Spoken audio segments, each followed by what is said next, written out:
Welcome again to another amazing episode of Sneaks, Rhymes, and Life, your favorite sneaker and hip hop podcast. So, I am your host, Lionel McDonald, and special guest today, all the way from Texas. Connected with these guys recently online and on Instagram. So, MC², LQ, and Smeazy. What's good, guys? What are you saying? All right. Thanks for having us again. No doubt. When you guys reached out and I actually got a chance to check out some of your music, we'll definitely get into. I really appreciate you guys, being on the podcast. So yeah, let's just get it cracking and get into it, right? So I think it's always interesting to hear artists and when they got started and even when they got exposed to hip hop. So maybe you can kind of share what were your early hip hop memories, even before you started rapping. Yeah. For me, I started with making beats actually, and the crazy thing is, I started making beats on PlayStation because PlayStation had this MTV, MTV thing. That's where I started making beats, and long story short, I just eventually got into rapping, and I come to find out I'm a much better rapper than I am a beat maker. So that's I took it from there. Right. We share that actually in common. It's like I made a couple beats that we rapped on like back in the day, back in 2012. Never going back. The homie been trying to get me produced for a minute. I was like, I don't know, man. Music was just like, you said rap music. My pops and my older cousins, they was all like older gang members, and I thought they was cool growing up. So it'd be like five of my gang, you know what I'm saying? Five of my cousins in the living room, they just be freestyling and smoking. And I'm like 10, 8, you know what I'm saying? I was just like, I want to do this tight. And so they let me freestyle. I used to say stupid kiddie stuff.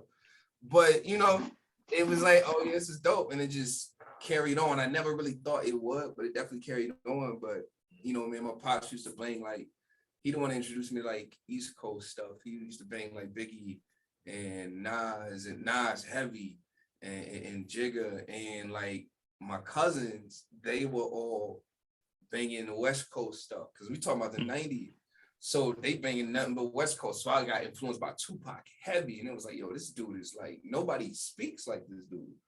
And like, you know what I'm saying, Snoop and all them cats, even like, when they started integrating Master P and all that. But the dope thing about being from Wichita, being from Kansas, I grew up in Kansas, was that all the kids I went to, all my homies was mostly from the South. And like they just came from the South. So I'm like, listen, I'm going to school, I'm listening to Zero, I'm listening to UGK, I'm listening to all of these dudes, I'm listening to Swisher House before Swisher House was huge. If anybody even knew what it was. It was nuts, and like I ain't Devin the dude, like all this stuff, like you know what I'm saying. It's just soaking up all that, man. So yeah, it was a lot of influence, yo. Kansas is really like a mecca, yo. Yeah, it seems you kind of got it from all areas, I was really interested to hear, where you kind of got influence, your both of your style and how you guys collaborate. I can feel a little Dilla in you. I can feel a little Tribe Called Quest in just even like the feel. And I ain't gonna say we don't rhyme like them, but you definitely, there's the music, you can feel it when you guys put it down. So that definitely, that's dope. So you kind of talked about your early days of rapping. Both of you were kind of on the producing side, and then you both found out you're way better rappers than producers. So how old were you when you figured it out? And even I think when you have a duo like yourselves, how did you guys end up connecting?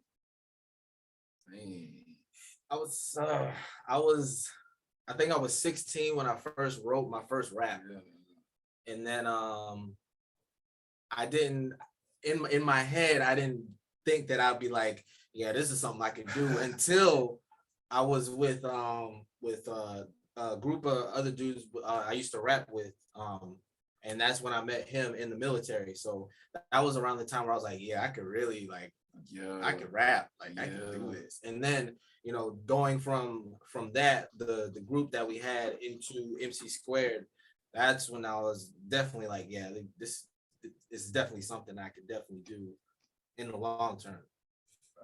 So you got to rewind there for a second. So wait, you both were in the military. That's where you guys connected? Yeah. So what, Army, Navy, Coast Guard, what was the deal? Air Force. It's funny. I went to school with some Canadian Air Force cats. It was dope. Yeah, us Canadians are everywhere, man. We're everywhere. Yeah, yo. That was 2010? Yeah. I was probably about 16 too. I was mad at my mom, you know, saying high school black kid shit. You know what I'm saying? You don't know She's what like, right, you know what I'm saying? Like, hey, you don't get it. Yo, but it's like you talked about what's going on. So that's what it was. And then like I was working, I was doing landscaping with my godfather at the time. He was like, yeah, you ain't be in the streets. You about to come cut some grass. So I'm like, all right, whatever. So that's like, that's what I did every summer. And I would stack my money and just write raps in this truck. But like the first one, he was like, I didn't know it was gonna make people do that. And I'm like 16, and like I recorded it on like this little shit called EJ. I don't know if anybody ever remembers this. It's old. My grandmother took me to Sam Goody, another old store or whatever. I got some software, or it was like either Best Buy. It was like EJ. That's where we made them trash beats. Well, I made my trash beats at I the was time. right there with you. Yeah, I was doing your trash beats on the daily. And so I had this, and I've been looping it, and I wrote this joint, and so I recorded. I played for my uncle. He's like, "Yo, this is what? Like, what's up?" And so every day he had me spit that rhyme every day, and I got to a point where I memorized it again, never knowing it was gonna be like, "Yo, this is what I want to do." Mm-hmm. And like, man, like he said, man, we got with like 12 guys. We used to be called LSR. And that was like back in 2010, Lyrical Syndicates record. Shout out to the fam. Man, that was a lot of guys. But it was like, it was dope. That's deeper than Wu-Tang, man. Come on now. That's it. That's like 12, my bad. It was like, what, 8? Still. It was like, 6. But I mean, everybody had bars, and we was really trying to get it like Wu-Tang. So, I ain't gonna put Atlanta. I ain't gonna put it's a dude. We had opportunities to like potentially sign with that group in the military, but it was just like sketchy. And so, you know what I'm saying, we let that go. And like after that, the group kind of disbanded, and we ended up creating MC². And that was like off of kind of a joke, man. Like my old roommate, he was like, "Hey man, it's 2 MCs. MC², ha ha ha." And like in the back of my mind, I was like, "Yo, that's actually dope." Yeah. Think about it. It was dope.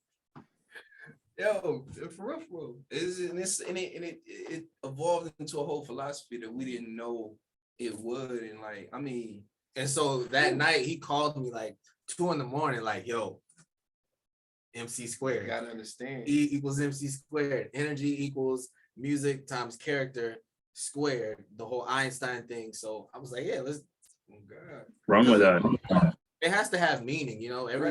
Almost everything we do has to have a meaning, you know. We don't just do things just to do and it. the title itself is a double entendre. You know what I'm saying? It's like, don't sleep on us. Like you, every time you say our name, you rapping. You don't understand. Like, yo, it's bars. Every time you announce this, it's bars. Understand? So yeah, it was like, man, the whole theory of, you know what I'm saying, relativity and all of that. I mean, all of it actually really counts. You know what I'm saying? Einstein was a theoretical physicist, meaning, you know what I'm saying, one of his biggest quotes was, "Imagination is greater than intelligence. Intellect has a cap for every generation." You know what I'm saying?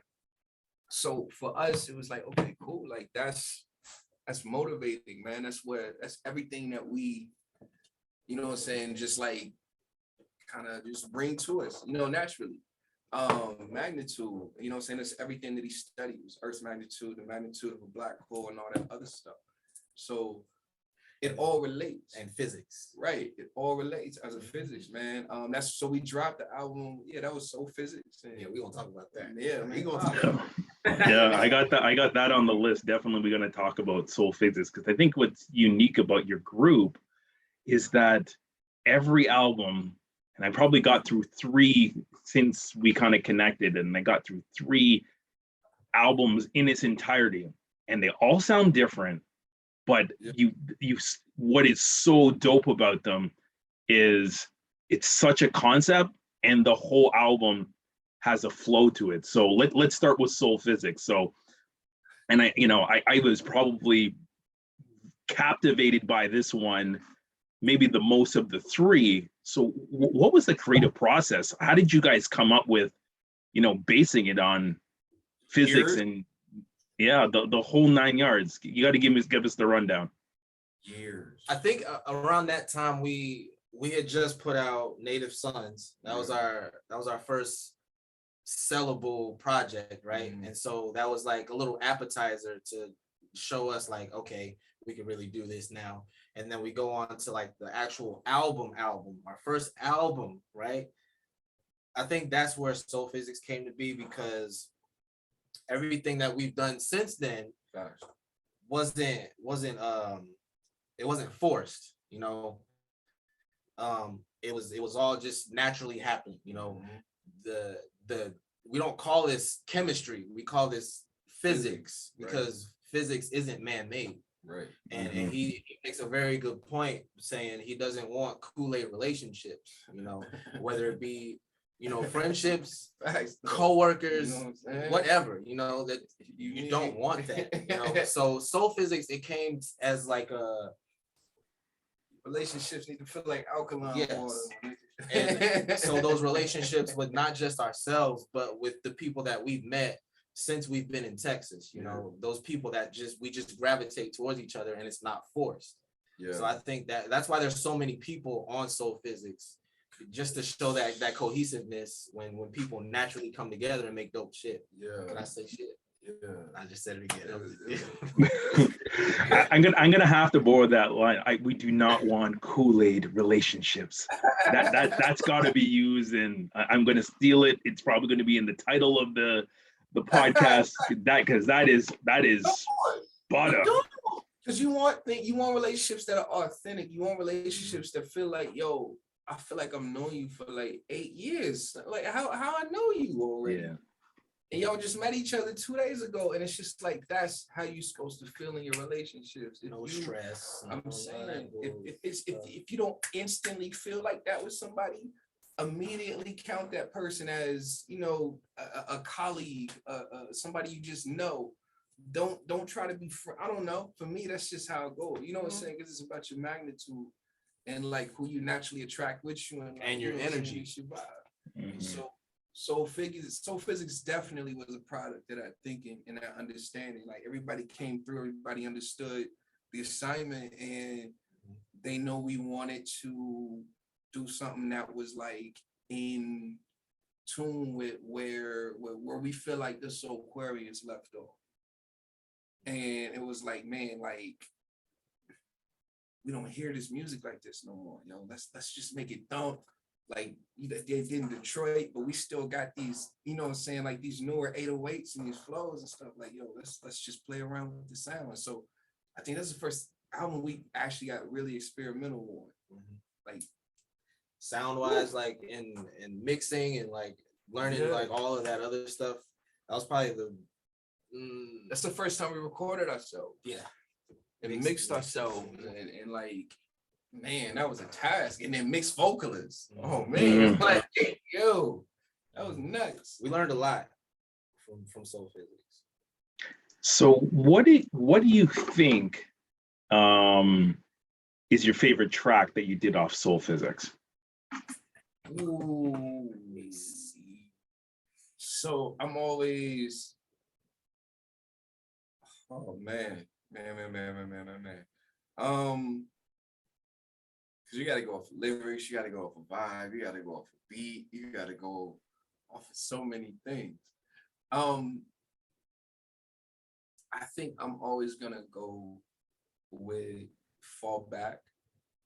For me, it's gonna be Fall Back, or And now you're surprised that he said Fall Back? Yeah. yeah, we ain't telling each other. Mine is Fall Back, or because this I'm gonna Fall say Back at Hidden Paths for me. Yes. Fall Back at Hidden Paths. I can't. Yeah. It's a tie for me between Hidden Paths and Not Sorry. Okay. Because There's several ones on the album. I had to pull it up just because it's what do you got, like 18 tracks on this one. So I would say I like No Smoke. I like Cab Fare. I like Fall Back would be one. I like No Physics on its own. So yeah, it definitely one was that resonated. So if you flip the script and if you hear Soul Physics and then you go to Venus, it was just like, what? Like one thing I would tell you is that Venus as a planet, but then Venus, the concept and how it relates outside everything else, I was like totally when you look at the cover, I expected one thing without listening to any tracks, and I listened to it in the car. But when I heard it, I was totally taken in a different direction and I wasn't prepared for it. So you got to break it down. What was the thoughts behind the concept, and how did it roll out? Yeah, that's what I was about to ask you. What exactly were you expecting though? Well, you know what? Again, because when I heard them in order, so when Venus, I thought it was going to be outer space. It could have been, and then it wasn't. It was totally not what I was expecting. But then I thought it's like, oh, this is why it's called Venus. Now this totally makes sense. So Venus, it leaned into space. Yes. Right? But it was more geared towards women, right? And then to set up for what we were gonna do in the future. You know, we already knew what we were gonna do, right? And it just, that's where we're at today. So Venus came about around the time COVID did. So we had nothing but time. Yeah. To make so we all had. Right? 2020, baby. And so with that, we knocked out Venus in like 2 weeks because no, you got another emphasis of this time though. Like this is because this was a lot. Like Venus, oh man, Venus is crazy. I just became single and then COVID happened. And I was like, this is the greatest gift. It's great. Oh yeah. I had nothing to do but make music. School got canceled, classes got canceled. And I'm like, yo, this is crazy. This is bananas. Yeah. And we was in here for like 3 weeks with nothing to do. Yeah. And so we connected with Michael Max, the homie, he's in Wales. One of the dopest producers to ever live, Michael Max. And I'm claiming it now, today, right now. They not ready for this dude because he produced all of Venus. All of Venus. Minus the intro and outro, which Dajir, he's our keyboardist. He put it down. He ate that. Man, that dude. This album, bro. This album was like, we never in a million, like being in the military, as long as we weren't making mixtapes, and then we had like Soul Physics, and like, okay, cool, people had to work, everybody had to do their regular days and jobs and blah blah. Venus was the first time and only time that we've ever had the opportunity to just focus on music and music alone. And I feel like because of that, it just turned into like, we developed a lot in just like such a short amount of songs. And like, I think we discovered, like, I would say our niche in Venus. I think we discovered our sound in Venus, and it may sound weird, but it's just like I feel like I think Venus made us professionals. It wouldn't be the first time that a group all of a sudden, not the first album, but find their soul or find their groove in I think a Gangstar found their sound second and third album, Step to the Arena and Daily Operations. They sounded totally different than No More Mr. Nice Guy. So feel you on that. What else do you guys feel about the Venus project, and how would it compare to, now you kind of look in the rearview mirror, Venus versus your first album? What would you say? The first album, Native, or Soul Physics? So both of them. Well, Soul Physics is the one I'm comparing it to. So what would you feel is, I know that you kind of found your sound, but what would you say is some of the big differences that you would have seen from Soul Physics, and then you call it maturation or growth into what Venus sounded like? Ooh. Venus was kind of easy because it's talking about women, which those songs are easy to make if you ask us. I'm not gonna say easy. Come on. No, they're easy. I'm not gonna say easy. To write about, yes, it's easy to write about women. But at the same time, it may be easy for us in that sense.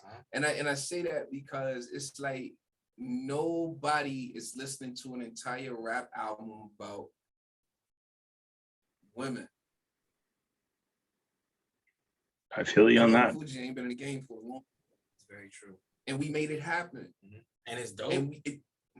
And it's just like, but you understand, and it's like, you know what I'm saying, with Sacred going in there and stitching like all of those songs together and giving them life, man, like that. It all makes sense. You know, we're just not making songs about women just to make it. You know, it's a bigger statement than that. And then you don't notice it until you get into Space Tape. Exactly. Then you're like, oh, and that's what we were able to develop Space Tape and what we want to do going into everything else from there. And it was just like, oh man, like this is like, I feel like Venus really gave us our brand. Yes, definitely. So let's talk about, as we now transition, now let's talk about Space Tape. Space Tape is fire. So I am feeling Space Tape. I think I put it in the email that I sent you guys earlier. I've been bumping Space Tape for 2 days straight. Workouts, in the car, walking through the mall. I work in retail, so Space Tape, it's getting some run right now. Space Tape, appreciate that, man.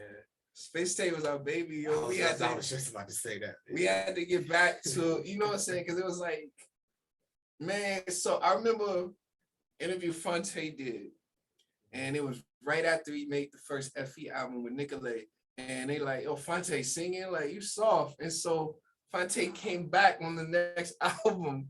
And he was like, just because I'm singing, don't think I'm soft. Like, you know what I'm saying? And then later on, Drake ended up borrowing that same line. Knock down Meek Mill. Nobody say that. Drake got that from Fonte. Yeah, all right. So that's how we felt. You know what I'm saying? It was like, yo, Soul Physics is nice. Venus is nice. It's a whole lot of sing-songy, lovey-dovey. It's like Soul Physics is High School Musical compared to Space Tape. Because the first 4 songs in Space Tape, we are not playing. We are not playing. On purpose. You know, on purpose for that. And then Space Tape gave us the opportunity to find songs like Satellites. And I love it.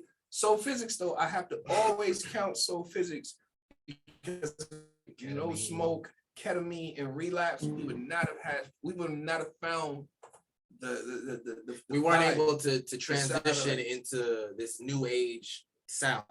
And it was like, oh, I like this. This is nice. Like, wait a minute, this is nice. Like, dude, we can, you know, thank God for J. Cole, the KOD. It was like, yo, because we were known as, you know, boom bap rappers, you know, and hey, there's nothing wrong with boom bap rappers. And so we kind of just shied away from trap beats, but by the time you know, Soul Physics came around, that's where we kind of tested our foot in that trap waters, you know, with No Smoke. Right. What's the other one? Back to Yeah, Back to was Relapse. Back to Relapse. Yeah, There's so many people that feel like a relapse was too short. You should have just. Mhm. It was like it is what it is. We were. It's funny. Like as we were making those songs, we were studying, and it's like, you know, it's what you do as an MC. You trial and error for real. It's pass or fail. Mhm. That's it. It's good or it's not. And you keep going and you take from it. You know what I'm saying? You Frankenstein your best songs. Our best songs are really just Frankensteins and probably some joints we got in the graveyard. I don't know how many people, you know what I'm saying, just be like, oh, boom, right there. That's a hit. It's like, yo, you gotta spend some time with it. You know what I'm saying? Bring it to life. And so yeah, that album taught us a lot. Yeah. And Space Tape was our way to make that transition from Venus into Mars, right? And so we had to tell a story. There's always a story in all of our albums, except for Native Sons, but that's just all. There is a story in Native Sons. It's just kind of, you know, it's an EP. But like within the tracks. Yeah. But so with Space Tape, we go from, you know, you hear us waking up out of cryopods, and then, you know, we gotta save Earth. We get to this other planet, and it's saying, you know, Venus was about self-love for women. You know, that's our music was teaching women, you need to love yourself because you're beautiful. And to a certain extent. Yes. And then so Space Tape was just at that theatrical feeling of, we're in space, this is our mission, and this is what we need to do to carry it out. And so with our next album, Mars, that's going to continue that into the male aspect of, you know, vulnerability, truth, toxicity, you know, all the things that we don't talk about as men, mental health, relationships, self-love, in addition to that. So, and that's a spin-off from Venus. You know what I'm saying? It's like we've done that. But so like Venus, Space Tape, and Mars are like a saga, if you want to call it that. Yeah. All right. So once again, we are on Sneaks, Rhymes, and Life. We got the our favorite rappers out of Texas, MC², LQ and Smeazy. So, you know, for those that are listening on Spotify or on Apple Music, definitely hit the subscribe, like, share with your friends. If you're listening on YouTube, you see the visual. So this has been a great time so far. So always when I get a chance to speak to rappers or you know, music enthusiasts, we got to talk about favorites. So what would be some of your favorite artists? If you, both of you, I'd love to hear your perspective, whether it's local or maybe even if you want, you can give me your top 5 all time. All the Gemini. Which are? Period. Tupac. Period. Kanye. Tupac. Is Common a Ye. Gemini? Biggie. Is Common a Gemini? Nah. I like Common. Common's my favorite rapper. Believe it, Common is my all-time favorite rapper. But outside of that, it's all the Geminis. Kendrick. It's like, that's who I listen to. Gemini. And I didn't know that I listened to that as a Gemini. I guys talk shit about it because I was like, yo, and I understand what he means. And you know, it's a thing. But other than that, I mean, Little Brother. I think we connected on Little Brother. Nas. I ain't got a top 5, man, because it's so much influence. You've given us some good ones though. My top 5 are just how my whole style is. Right. So first off, we got Jay-Z, Fonte from Little Brother, Mos Def, Black Thought, and Elzai. Those 5 people you can hear. Elzai. Whoa, I love how Elzai is in your top 5.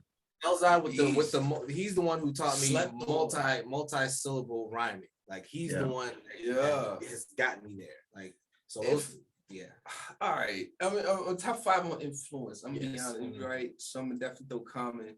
Talib Kweli. Talib is the one who taught me like just cadence in general.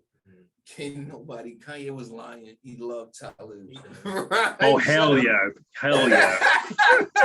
No two Like, ways it's about it. Talib. Like, Stop yo, playing, man. From there, Andre 3000 was just another Gemini, and he was always one of my favorite ever since Elevators, and I was like, yo, it's crazy, like this is wild. What is this? I still can't grasp how he writes. Like he just Yeah, he's like he doesn't get enough credit. He's like on another level. No, he does not. That was 3. Odyssey, number 4. I learned a lot from Odyssey. That dude deserves to be in every rap hall of fame that there is. That dude is sick, man. Back in I fell in love with his music. We were stationed in DC, and he's from the DMV. So that was Low Budget Crew. Kev Brown was out there. We met Kev Brown when he came out here. Camber, we was on a mixtape with Camber back in like 2013 and stuff. So it was like a lot going on in the DMV. Wale was popping at the time. Logic was coming up. So DMV was like cracking. It's happening. Median. You know what I'm saying? We from North Carolina. Yeah. North Carolina, where he from, was just cracking. Like literally coming up. Cooley High, Rhapsody. King Man. Come on, man. It was, but like, yeah. Anyways, Odyssey is that dude. More recently though, like I've just been clapping for Sky Zoo because man, that one, he should have got that Grammy. 2, it's like that dude has been feeding the game shit that nobody can do since Little Brother. I've known him since Little Brother. Shit that nobody will ever be able to do as rappers. I feel like the closest person to him that I've been listening to is Joel Ortiz, and that's it, because it's like they're delivering not only bars but stories. Like it's not too many of those. It's crazy. No. Odyssey does the same thing. You know what I'm saying? It's nice. Yeah, when you say Joel Ortiz, I still think of like, how did this super group even come to be in Slaughterhouse, and at the same time, why don't they still rap? Now we know that Joe Biden started doing his podcasts and all these other things, but man, like the second I would hear a Slaughterhouse track, it was like, who is gonna be the most fire on this song? So, and my favorite, though I love Royce, my favorite is Crooked Eye, and the 4 of them are together.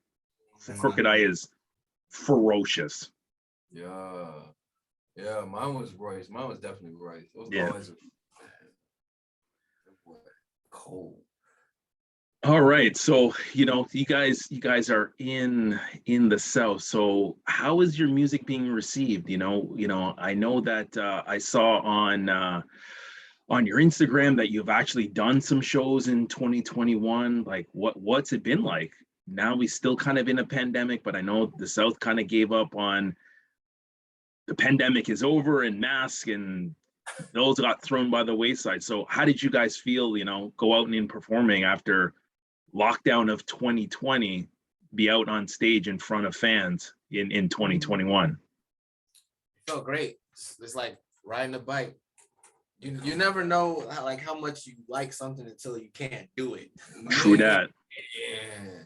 We were hurt. What's the first show we did after I can't remember. It was like some pole. And it was we were in the small dirt. Yeah, it was. We were like, it was that outside joint with the band. Like Luchador, Spark Luchador. It was dope. We was outside. Everybody was in the dirt. Nobody cared. It was just fun. They was all separated. We just played, man. The band was back there freezing. We was just like, we had about that fun, bro. Yeah. That was great.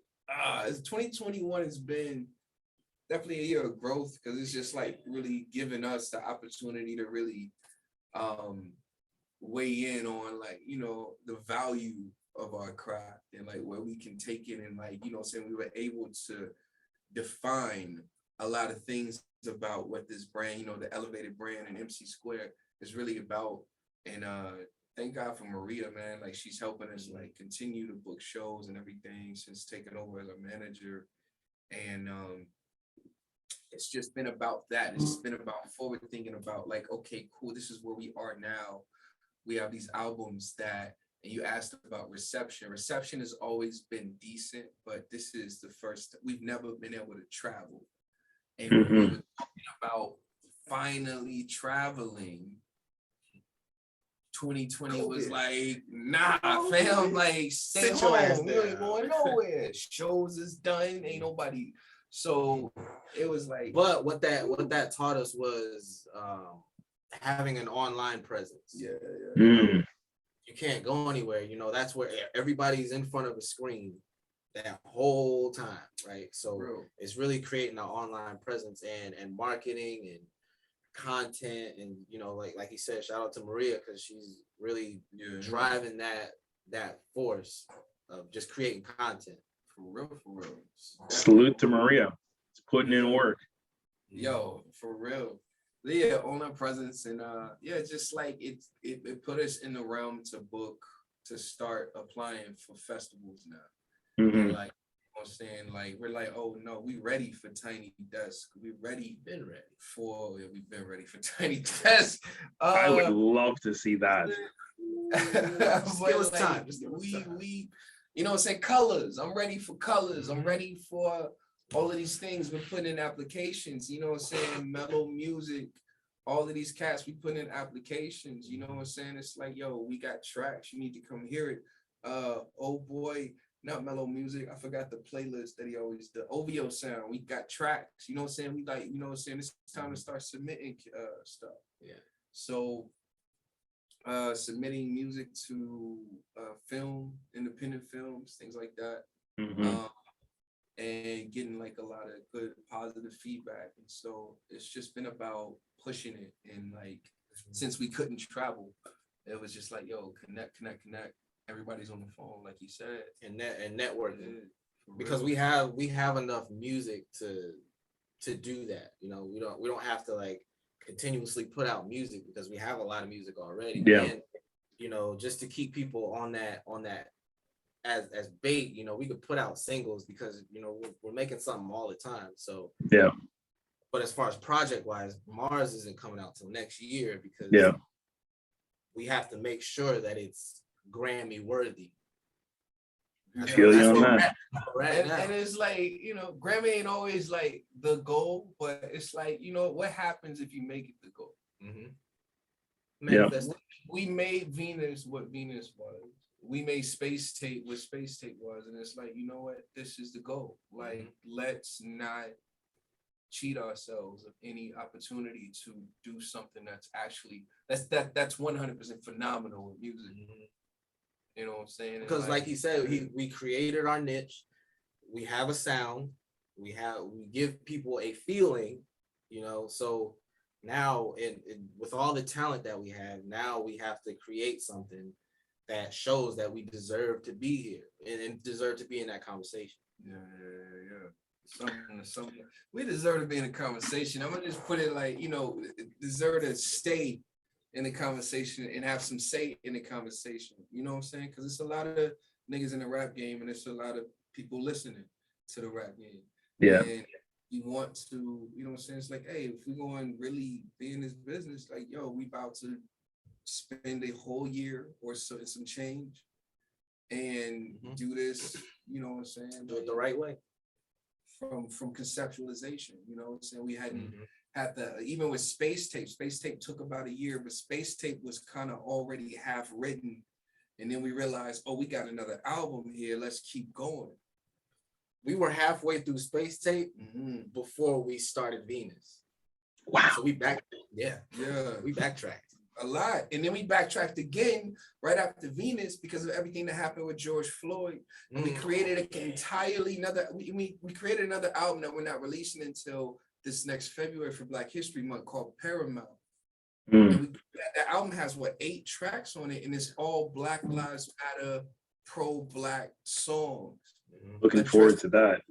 addressing the movement. Just wait. And now we have opportunity to develop it even further because we had to stop and not post it. We had to take it down because it was like, we didn't want to take attention away from the George Floyd thing, you know. Yeah. So just kind of put it on the back end, and so now we're in a space where we can bring it back and be like, and make it even better, because since then we've grown a lot, we've learned a lot, and you know, we can make it even greater than what it was. So, you know, interesting, you work with you have lots of guests that have that have appeared on your projects. You know, is there a unique story maybe you can share on how one guest ended up coming to being on one of your songs? Like, is there a funny story? Is there a random story? Would love to hear. Yes, there is a random story. Carisha's son. Carisha. She's gonna hate us when she hears this. But K Vibes, right? So she sang on the song Orbit on the space tape. Yeah. K Vibes, yo. So we have my boy Kevin. We have a short film series for the space tape on YouTube. It's a 3-episode film series that we released up until the space tape drop. And we get abducted, and this guy who was like a government agent is our boy Kevin. It's one of my best friends. Yo, this dude for like 3 months talked this girl up. He was like, yo, this girl can sing. You need to hit her up. He kept sending me her profile. He kept sending me, yo, I've been telling her about y'all. You got to hit her up. Blah, blah. I'm like, all right. So we finally reach out. We hear her for the first time. We're like, yo, she's phenomenal. This is crazy. Where'd you meet her? How'd you know her? How come you didn't tell us about her already? And he was like, oh, because I don't know her. I just follow her on my Facebook, bro. And I'm like, yeah, wait, what? Like, yo, for 3 months. This man was man. And like, yeah, it's hilarious. People just come into our lives like naturally. They just kind of fall in place, man. Like the band, everything. It was just really like, I know somebody that knows somebody. I know somebody that knows somebody. And Nigel, that was another case with Nigel too. Yeah, because what's his name? Yeah, vocab. And then turns out, shout out to vocab. Kate knew Nigel because they were in American Idol. Yeah. So like Kate was another singer that we had at the time. But yeah, she sang the Renaissance. Small world. Yep. So Kate sang the Renaissance. And and then that poet vocab at the beginning of Soul Physics, her and Caitlin all like knew each other growing up here in San Antonio, but they knew another guy named Nigel Pierce. And like one day vocab was here, she's like, oh, I'll just call him. And he's like, turned out he lived 5 minutes. Wow.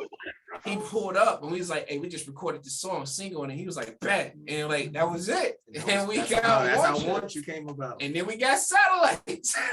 You understand? So it was like, that's dope. That's dope. So you mentioned the band. You mentioned the band, Soul the band, and you know, they're part of your contingent. So how did Soul and how does the connection with them work? It was really interesting to hear that. Man, that was dope. We've always wanted a band. Yeah, like from day one. Since DC, we talked about day one. Cause like I've always been impressed by the Roots, man. Nobody like the Roots. I ain't never seen a rap group stay steady with a full band and sound dope. And then like I'm like, oh man, this is fire. And then like later on, I'm seeing Tiny Desk is popping and like, oh snap, like I really want a band, like because people getting in the Tiny Desk. And I didn't start loving Tiny Desk until I saw Tank and the Bangers. And I'm like, oh, I want a band. Like, no, like, wait a minute, I'm done asking. And so we just put out feelers, man. We put it out on the internet, started asking around, and like word of mouth, man. Word of mouth taught us that it was just like I know somebody, and it was just like our bass player came along first, Biggs, Kurt, he came on, he introduced us to keyboarders. Josh came along, our guitarist. They've been in the band since day one. Like, our bassist and our guitarist. They've been here the whole time. So we've been through a couple of keyboardists and drummers. But the ones we got now are just phenomenal. Like, that's dope. Shout out to Dajier. He's our current keyboardist right now. Ash is our current drummer right now, man. Them dudes are just beasts. It's crazy because they're our youngest members too, and they're phenomenal. They're phenomenal. Them boys like 21, 22, and then like they're playing in this field of guys. And I'm telling you, I will put them up against dudes that's been doing this for 15 years. Yeah. So it's like, man, we ready. You definitely are ready. Definitely are ready. So get ready. Yeah. So as we're wrapping up, I really appreciate your time. We're we could feel like we could talk all night. You guys have talked about some dope stuff in your music, and obviously the many connections that you've made. But how do people find you on social media? I think that's always people that have listened to this podcast captivated by the conversation. Okay, how do I find these guys? Where are they at? So maybe you can break down all the different streams that you might be on right now. For the IG, it's The Real MC2. You can find us on there or on our website, which it's your gateway to pretty much everything. It's MC2vibes.com. Sure. We got that has the Bandcamp that has all our mixtapes on it. Merch, IG, Facebook, all that. It's all on there. Yeah, I didn't know that there was merch, but I guess I'm gonna go have to look now. So it's elevated merch, man. It's dope. All right. So okay, well guys, much appreciated again, and LQ and Smeazy, continued success with the next couple projects you guys got coming up. Sounds like 2022 is going to be a fire year, although you're still basking in space tape right now. You got a couple joints that are going to knock some people out in 2022. So thank you everyone for listening to another episode of Sneaks, Rhymes, and Life. Amazing episode with MC², LQ and Smeazy. Much appreciated again, and we will definitely have to keep tabs on what you guys are doing and what's happening with your careers. Maybe we'll see you on the Grammy stage before we know it, right? So continue, and much love and much success in the future. So much love. Thank you guys again for being on, and this has been dope. All right, guys. One love. Peace. Appreciate it.